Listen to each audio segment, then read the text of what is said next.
Assembly సమావేశాలకు డుమ్మా కొట్టారు బీఆర్ఎస్ పక్ష నేత మాజీ సీఎం కేసీఆర్.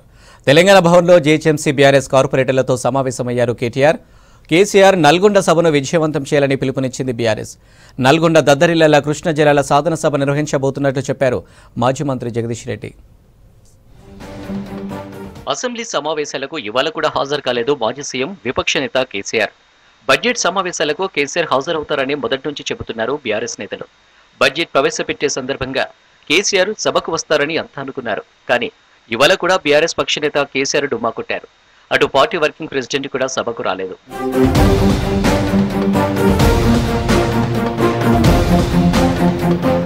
తెలంగాణ భవన్లో జీహెచ్ఎంసీ బీఆర్ఎస్ కార్పొరేటర్లతో సమావేశమయ్యారు ఆ పార్టీ వర్కింగ్ ప్రెసిడెంట్ కేటీఆర్.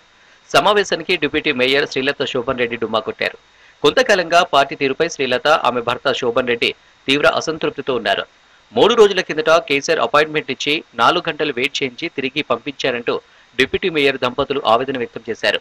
ఉద్యమకారులకు బీఆర్ఎస్ లో మనుగడ లేదన్నారు. ఇప్పటికే మాజీ డిప్యూటీ మేయర్ బోరబండ కార్పొరేటర్ బాబా ఫసీయుద్దీన్ కాంగ్రెస్ లో చేరారు. డిప్యూటీ మేయర్ శ్రీలత దంపతులు కూడా త్వరలో కాంగ్రెస్ పార్టీలో చేరనున్నట్లు తెలుస్తుంది. దీంతో అలర్ట్ అయిన కేటీఆర్ కార్పొరేటర్లతో సమావేశం ఏర్పాటు చేసినట్లు సమాచారం.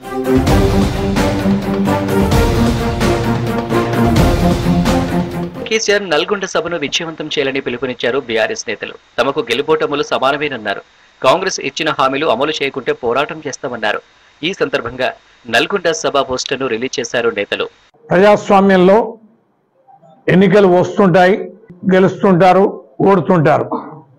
10 ఏళ్ల మన పాలన తీరేంటి, ఇప్పుడు కాంగ్రెస్ పాలన తీరేంటి అనేది ఇంకా కొద్ది రోజులు. ఇప్పటికి 2 నెలలు 60 రోజులు అయింది. ఇంకొన్ని 40 రోజులు చూస్తాం. ప్రభుత్వం ఇచ్చిన హామీలను నెరవేర్చడంలో ప్రజల పక్షాన ఉండి కొట్లాడడానికి సిద్ధంగా ఉన్నాం. నల్గొండ దద్దరిల్లల కృష్ణ జలాల సాధన సభ నిర్వహించబోతున్నట్లు తెలిపారు మాజీ మంత్రి సూర్యాపేట ఎమ్మెల్యే జగదీష్ రెడ్డి. నల్గొండలో ఈ నెల 13వ తేదీన మాజీ సీఎం కేసీఆర్ అధ్యక్షతన నిర్వహించబోయే బహిరంగ సభ ఏర్పాట్లను పరిశీలించారు. కేసీఆర్ గుర్తులను కాంగ్రెస్ చెరిపివేసేందుకు ప్రయత్నిస్తుందని, ఇందులో భాగంగానే 24 గంటల కరెంటు, రైతు బంధును రైతులకు దూరం చేస్తున్నారని విమర్శించారు జగదీష్ రెడ్డి.